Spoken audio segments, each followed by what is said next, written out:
So you want to play Space Indiana Jones and Fantasy Flight games, Star Wars RPG, Edge of the Empire? Well, the Archaeologist talent tree from the Explorer career and their sourcebook, what is it called? Enter the Unknown. This is a melee slash knowledge focused character, which is, at least in concept, wonderful, because knowledge is one of those things where you don't want to focus too much on it. It's just not that... It's harder to make interesting, right? It's out of my RPG trifecta of damage and talking and healing. There's always going to be someone to shoot, always going to be someone to talk to, always going to be someone to heal, and it's very easy and intuitive for that kind of stuff to naturally come from your content. Not even to make content for it, but it just naturally comes from that, based off how players and GMs work.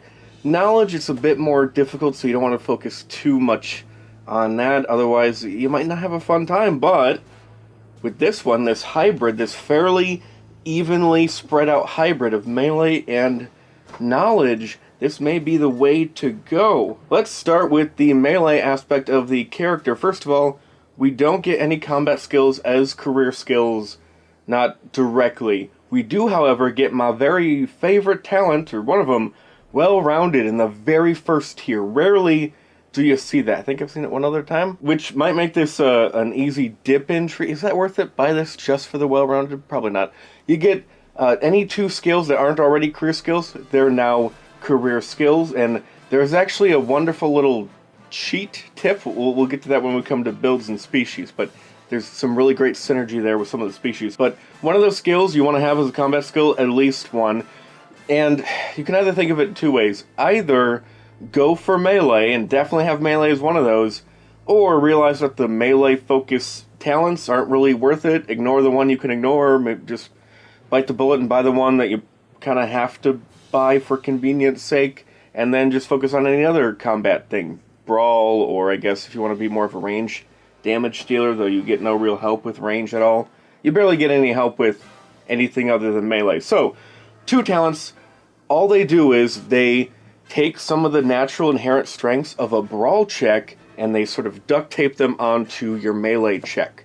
So, and this is one thing that a lot of people skip over. If you're brawling, there's an inherent knockdown aspect to it.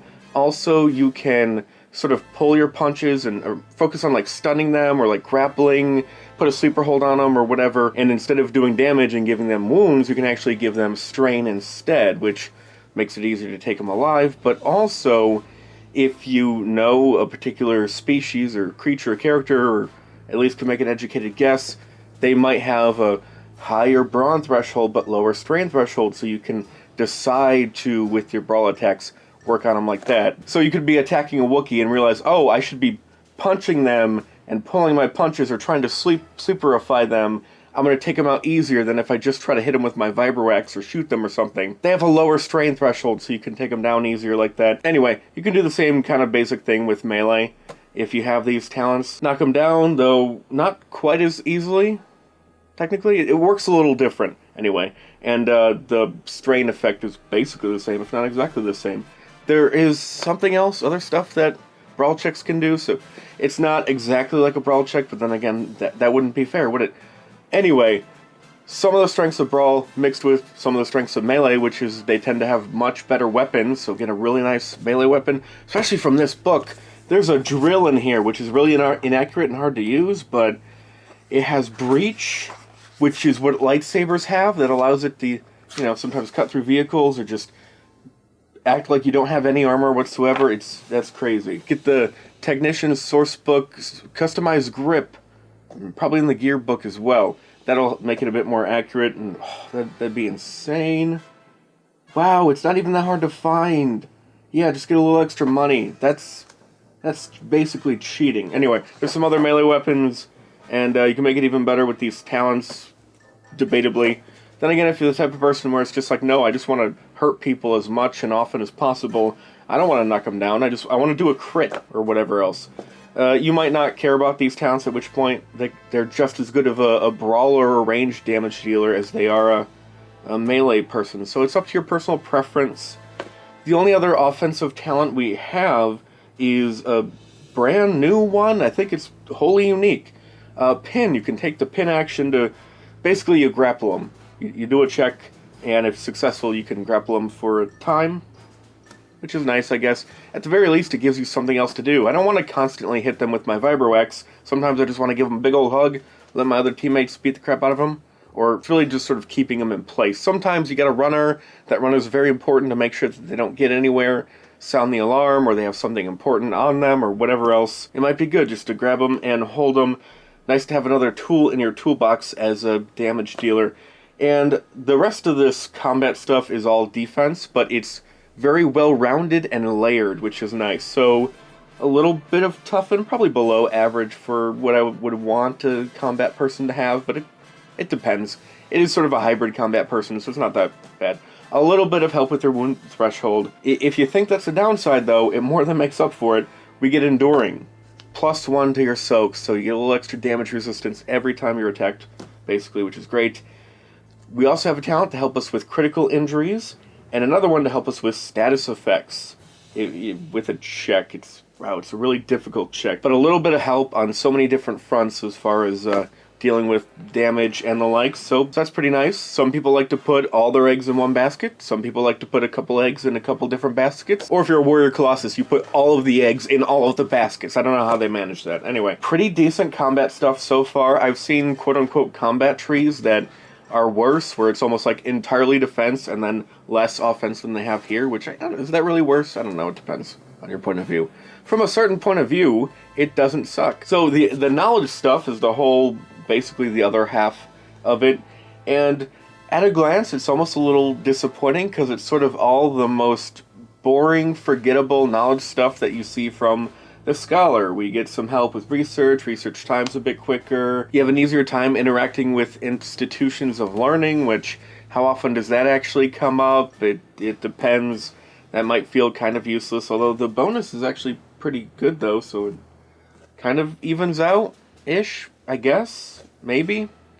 We also have some help, just basic bread and butter, simple help with the difficulty of your knowledge checks, which is nice to have, although it is that thing where the GM has to make sure they're putting the obstacle in the setback die. Are they adding setback die to the knowledge checks?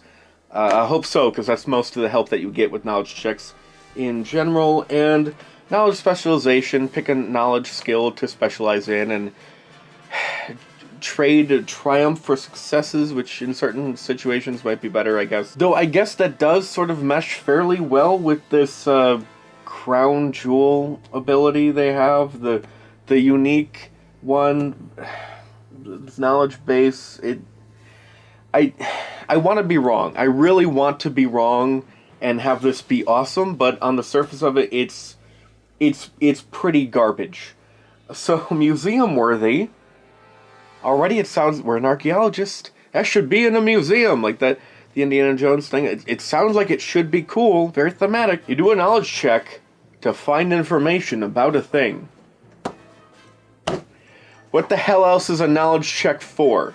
It is the epitome of one of those talents where it allows you to do a thing you kind of probably assumed you could do anyway, but you...